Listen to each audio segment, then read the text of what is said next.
नमस्कार मित्रांनो, मी साहिल मोरे. आपण प्युअर कोंबडी पालन करतो. तर आपण तुम्हाला दाखवणार आहे आज आपण पिल्लं सोडले ते आपण राजहंस सुद्धा घेतलेले. पाहू शकता आपण पिल्लं सोडलेली आहेत. आपण पिल्लांना हळदीचा भात बनवलेला आहे, कारण पावसाचं हळद वगैरे पाणी वगैरे करतो आपण त्यांना. पाहू शकता हळदीचा भात बनवलेला आहे. पातेल्यामध्ये 1 किलोचा भात बनवलेला आहे. आपण मोजून वगैरे बनवतोय. 1 किलोचा कंप्लीट 1 किलोचा भात आहे. आणि तुम्हाला हा एक पत्र आहे, त्या पत्र्यावर जे टाकलेलं आहे त्यांना खायला भेटतं त्याच्यावर, त्यामुळे तिथं टाकलं. या भांड्यात सुद्धा टाकलेलं आहे, त्यांनी खाल्लं आहे. फुल भरलं होतं. पाहू शकता ते गवत सुद्धा खातं. ते साईडला गवत आलेलं आहे ते सुद्धा खातं. ते आता तुम्हाला दाखवतो राजहंस. बघू शकता हे 2 राजहंस आहे. हा मेल आहे, ते फिमेल आहे.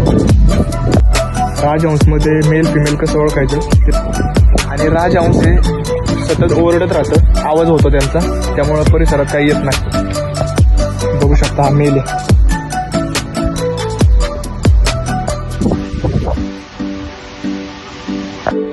पावसाळ्यात पिल्लांना थंडी वाजते, त्यावेळेस लाईट वगैरे नसते, तर त्यामुळं आपण आहे ना तेलाचा डबा असतो त्याचा आपण बंब एक प्रकारे आपण छोटा, हा हे छोटासा बंब म्हणजे आपण तुम्हाला दाखवतो आतून सुद्धा. आपण त्याला 4ही साईडने होल केलेले आहे, म्हणजे हवा वगैरे जाण्यासाठी, आणि जाळ सुद्धा होतो, धूर सुद्धा होतो. शेडमध्ये एक असं उभ राहते, 3 ते 4 फुटावरती उभ असे एकदम हे होते, 4-5 ठिकाणी असे फिरती हो. तर आपण तेलाचे डबे ते बनवलं होतं. आता ते तेलाचे डबे कोंबड्यांसाठी कमी पडतात ते बसायला, तर आपण त्यांना हे आधीचे डबे आहेत, 8 डबे आहेत, म्हणजे त्यांना आता बसायला खूप हे होते. तर त्यामुळं आणि एका ह्याच्यात दोघं तिघं जण बसतात, त्यामुळं आपण 4 अजून बनवले आहेत. ते दाखवतो. हे इथे लावलेले आहेत, इथे 2, इकडे 2, त्याच्यात बसतात ते सुद्धा दाखवतो. आपण त्याच्यात कोंडा वगैरे टाकलेला आहे, कोंडा टाकलाय, त्याच्यात बसतात. दुसरा डब्बा, हा 3रा, हा 4था. बघू शकता आपले कोंबडी आहे, हा वाला कोंबडा आहे.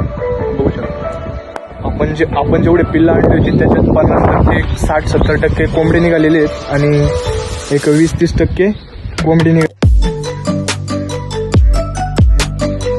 आपण शेवग्याची झाडं लावली होती, ते आपल्या इकडे वारा खूप असल्यामुळे 2-3 झाडं मोडली. हे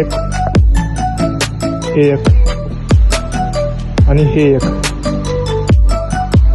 आपलं शेड बघू शकता.